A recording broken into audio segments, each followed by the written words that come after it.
broadcast of Comics, Let's Talk. This week we're going to take a look at a couple of little-known comic books.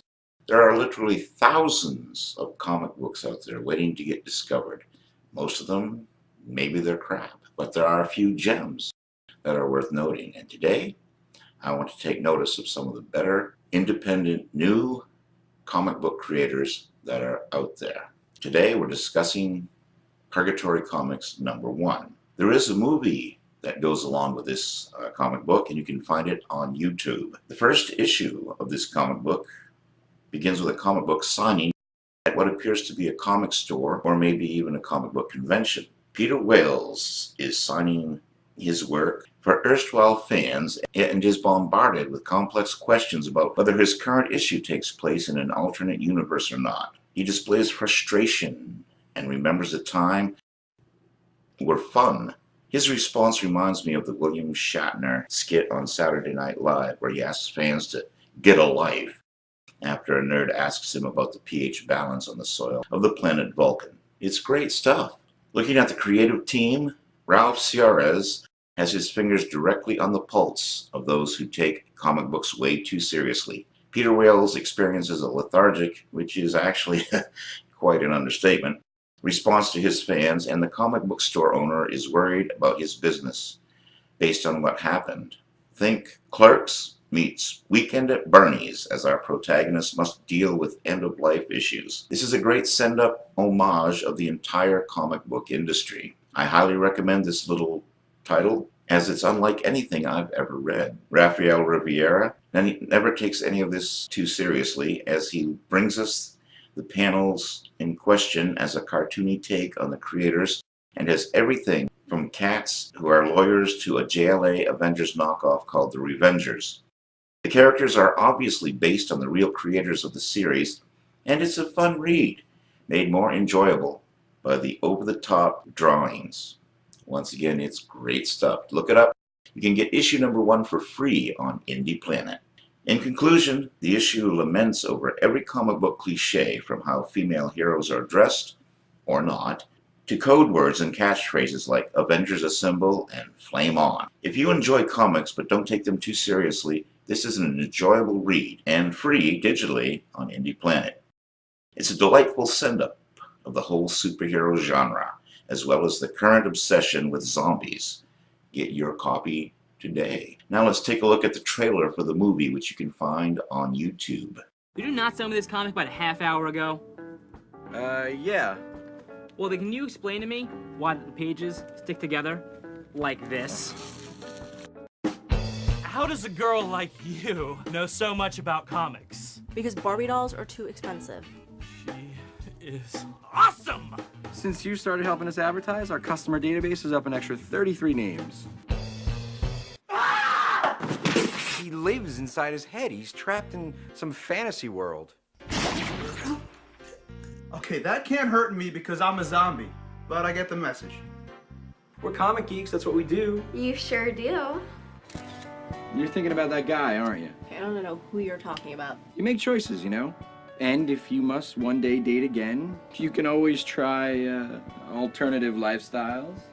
Yeah, for the last time, I'm not going lesbian! What's going on? Are you thinking about going back to work? I thought it would be a good idea to see what's out there, you know? What's out there? What about what's in here? You need to find that quiet sense of knowing. I mean, a few months ago, I walked outside my life, but it just kept going without me. I want to get it back before it's too late. If things go back to the way they were, this store won't be around. You ran from your job after promotion? You ran from him because he wanted to plan a future? So tell me, why does a happy ending scare you so much? We are this close to closing for good.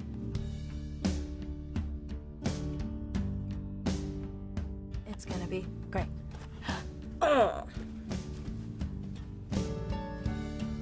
How come no one could tell Clark Kent is Superman when he wears his glasses?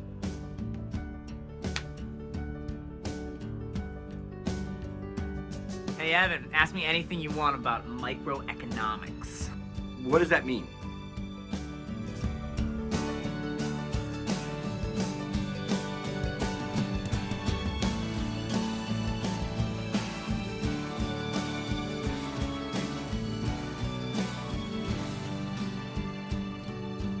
I I'm here to arouse you with my telekinetic powers.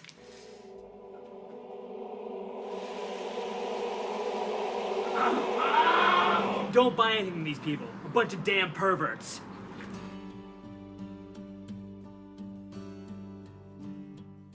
We have time for another review. This is my current review of Amazing Man #1. It was written by Kablam co-creator Barry Gregory with art by Steve Butler. One clever way for up-and-coming comic book creators to gain attention is to take a character that's in public domain and write new stories.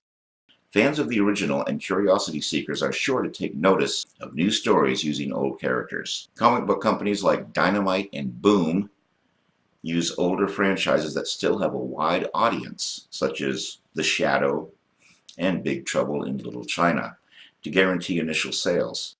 However, just using characters that have a cult following doesn't necessarily guarantee success. Amazing Man came about in 1939, conceived by Bill Everett, who is best known as the creator of the Submariner and co-creator of Daredevil. Is the new Amazing Man worth buying? Let's look at issue #1. You can obtain a digital copy of this comic book for free, once again, on Indie Planet. Before we look at issue #1, I want to look at Wikipedia and their take on the original Amazing Man. Amazing Man is John Ammon, and this is from Wikipedia, for those who want to know. He's a fictional American comic book superhero whose adventures were published by Centaur Publications during the 1930s to 1940s in the golden age of comic books. Historians credit his creation variously to writer-artist Bill Everett, or to Everett together with Centaur art director Lloyd Jackett. Amazing Man first appeared in Amazing Man Comics #5, September 1939. The character influenced the creation and origin of Carlton Comics' 1960 superhero Peter Cannon, Thunderbolt, as well as Marvel Comics' Iron Fist character in the 1970s. During the golden age of comic books, Centaur Publications produced Amazing Man's eponymous series, Amazing Man Comics, which ran from issues #5 through 26, September 1939 through February 1942. John Ammon is an orphan from the West, chosen for his superb physical structure to be raised by benevolent monks in Tibet for the first 25 years of his life.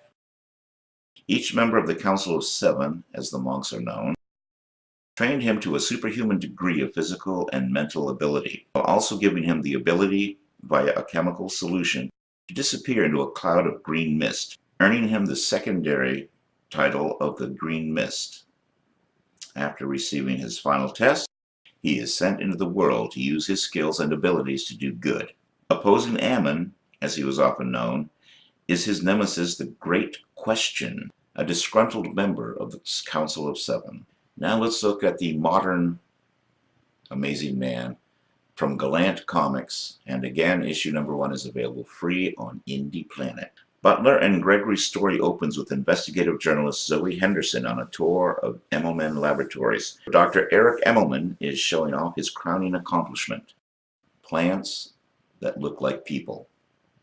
Emmelman assures the journalist that they are not intelligent creatures and will only behave in a way to do their creator's bidding. However, one creature reaches out and grabs Zoe. Emmelman panics and assures her that this isn't possible. Something has gone wrong. I won't reveal any plot points here. Suffice to say, this looks like a job for Amazing Man. Sorry. Anyway, Steve Butler's art is top-notch and worthy of any professional comic book company. The battle scene with Dr. Vampire is fun and showcases Amazing's abilities in a unique way. Comic relief arrives in the person of Agent Sylvia Manners from the X Bureau, who is trying to convince Amazing Man to join her during the fight. But our hero is skeptical and lets her know directly that she has given him no reason to trust her. This team works great together, and the art is a clear compliment to the words. It's great stuff. In conclusion, the issue brings us several tropes from the golden age of comics. Mad scientists bent on global conquest, crazy inventions that are used to subdue our hero, and misguided use of scientific knowledge. But this issue brings about a modern sensibility to all the fun involved. I thoroughly enjoyed this issue, and will probably review more Amazing Man comics in the future. And that was my review for Amazing Man #1, put out by Galanth Comic Books. The character is in public domain, and that's a little sideline. If you're a comic book creator wannabe and you don't know how to get noticed, look for characters that are in public domain. Dracula as sources of inspiration. People who read Dracula novels, comic books, watch the movies that Dracula is in, will probably check it out for curiosity's sake. And that was my look at a couple of comic books that are available on Indie Planet that most of us probably haven't heard of, trying to bring exposure to the little guy, the comic book creator that doesn't have a lot of resources and money to promote. Thanks for joining me once again. I also have my own franchise now. It's Carl Vincent, Vampire Hunter. The first novel was Last Rites, The Return of Sebastian Vasilis. It has been adapted into comic book format and can be found on Indie Planet along with all the other Carl Vincent Vampire Hunter comic books. It's also being made into a movie out of Lakeland, Florida through Crisp Filmworks. Check out the Facebook page, Carl Vincent Vampire Hunter. Also, Last Rites, The Return of Sebastian Vasilis. If you like what you see and want to stay up to date, just click like on both pages. There are many other comic books available on Indie Planet and Drive-Thru Comic Books of the Carl Vincent Vampire Hunter franchise. The latest comic book is Dracula Rising. We're on issue 2. Issue 1 was drawn by Dennis Magnet, who since had to move on to other projects. So my new artist is Rodolfo Ezequiel. Going to show you some panels from his artwork right now.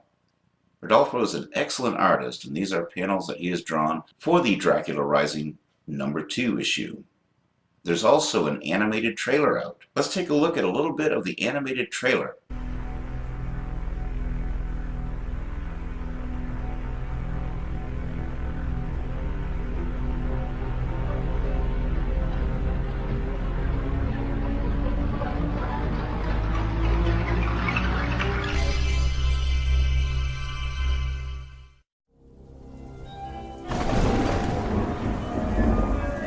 Who are you? Your worst nightmare. I think you dropped these. Thanks. You're not very good at this, are you? I'm Carl Vincent. Another vampire hunter wannabe. Do you know how many of you that I've killed? You can't leave yet. The party's just begun.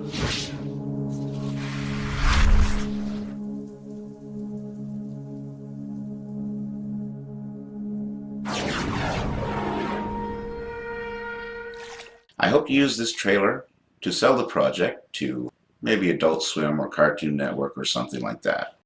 Until next week, this is Kevin Gibbon saying so long and keep reading those comics.